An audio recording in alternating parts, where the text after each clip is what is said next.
Hello everyone, my name is Mohammed Imran. Welcome back to our YouTube channel. आज की class में हम डिस्कस करने वाले हैं endothermic reaction and exothermic reaction. आपके बुक में, एनसीईआरटी बुक में ये कोई टॉपिक अलग से नहीं दिया गया है, बट हम चाह रहे हैं कि हम इस टॉपिक को अलग से समझाएं और फिर इनको जो गिवन टॉपिक्स हैं उनसे रिलेट कर सकें। So let us try to understand what is endothermic reaction. So देखिए, मैंने आपके साथ पहले भी डिस्कस किया था कि थर्मल वर्ड हम जनरली वहाँ पे यूज़ करते हैं जहाँ पर एनर्जी का कुछ गेन और लॉस होता है। जैसे कि लेट सपोज कीजिए, अगर किसी को बुखार हो जाता है तो हम क्या करते हैं, हम एक डिवाइस यूज़ करते हैं, इसको हम बोलते हैं थर्मोमीटर।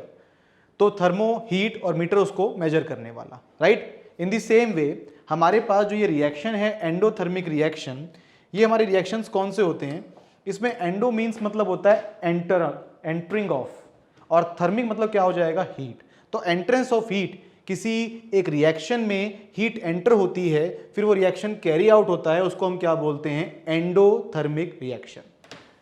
आप इसको यहां पे ऐसे ब्रेक कर सकते हैं, एंडो मीन्स एंट्री और थर्मिक, जैसे कि आपके साथ डिस्कस किया गया, thermic thermal related to heat.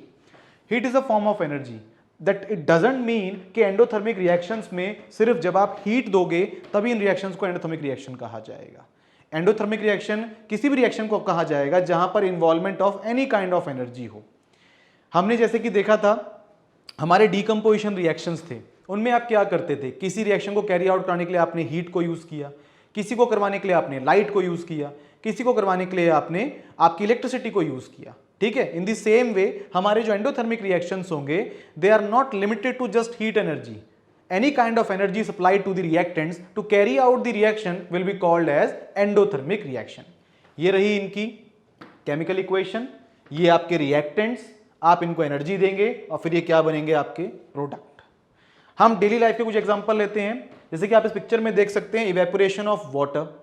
However it is a physical change, but still अगर आप इसको सिर्फ ओवरऑल चेंज मान के चलते हैं तो जब वाटर को आप हीट दोगे तो वो अपनी स्टेट को चेंज करेगा। तो somehow it can also be called as an endothermic reaction.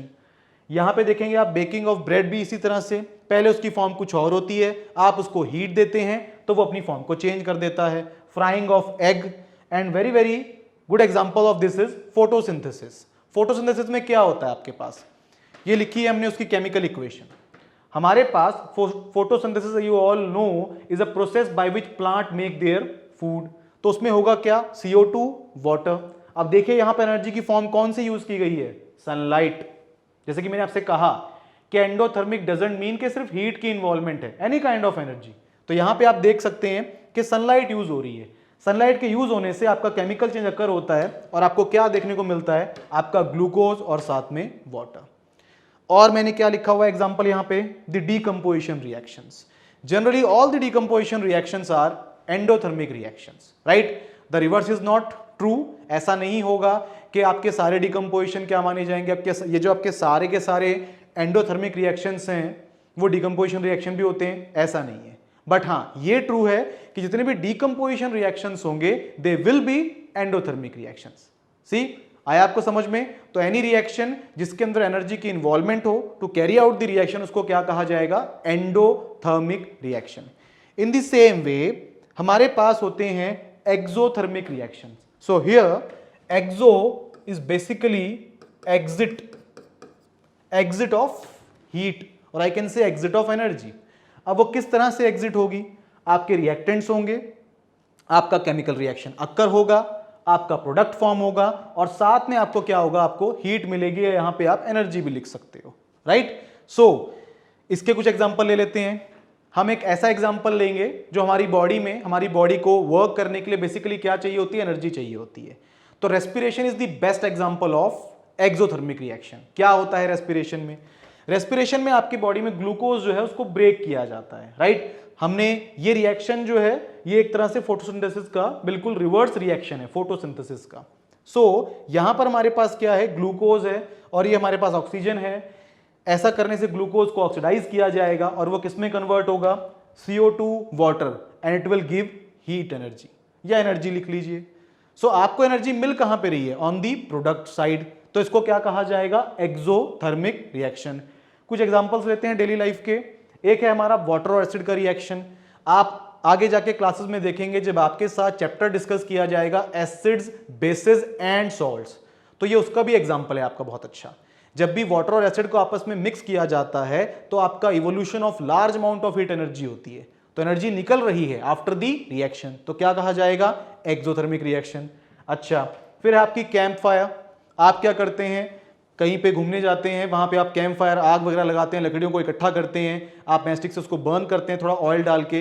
ये बात बिल्कुल सही है कि इनिशियली आप उसको थोड़ा थोड़ा हीट दे रहे हो, बट अल्टीमेटली आपको मिल क्या रहा है? वो हीट देनी पड़ती है बिकॉज वुड को उसके इग्निशियल टेम्परेचर तक खींच के लाना पड़ता है। एक बार वो उस टेम्परेचर तक आई, उसके बाद वो बर्न होनी शुरू होगी। तो अगर आप कंपेयर करें तो जो आपने उसको हीट दी थी उससे कई टाइम्स आपको वो आउटपुट में हीट देती है जब आपकी वुड बर्न होती है।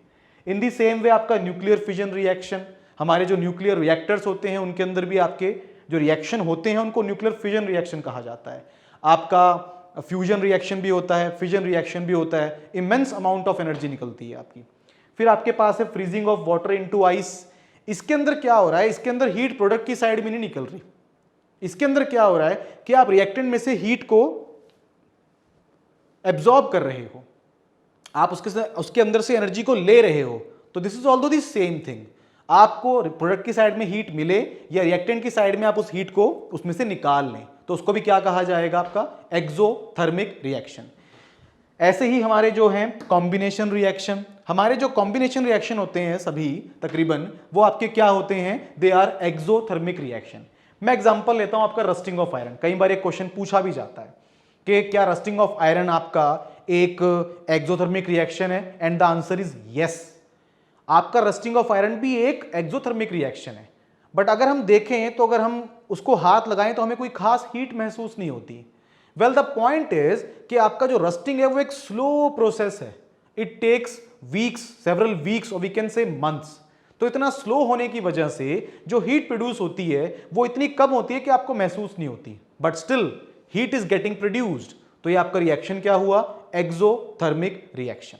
सो रिगार्डिंग द एमसीक्यूज, आपके पास हो सकता है केमिकल इक्वेशन दी जाए, फिर आपसे पूछा जाए कि बताइए कि ये एक्सोथर्मिक है, एंडोथर्मिक है, नन ऑफ दीज है, तो इसमें से ऐसे एमसीक्यूज निकल के आ सकते हैं। या फिर आपसे पूछ लिया जाए, वो आपको रिएक्शन ही दे दे और फिर आपसे वो पूछे कि इसमें हीट आपकी प्रोडक्ट साइड में निकल रही है, तो इसको क्या कहा जाएगा? Right? So a very easy topic. अगर हीट आपकी इवॉल्व हो रही है ऑन दी प्रोडक्ट साइड तो उसको क्या कहा जाएगा? Exothermic reaction. अगर आपकी हीट बोल लीजिए या कोई भी फॉर्म की एनर्जी बोल लीजिए, और अगर आपकी एनर्जी आपको चाहिए to carry out the reaction तो उसको क्या कहा जाएगा? Endothermic reaction. So I hope you like the video. Thank you.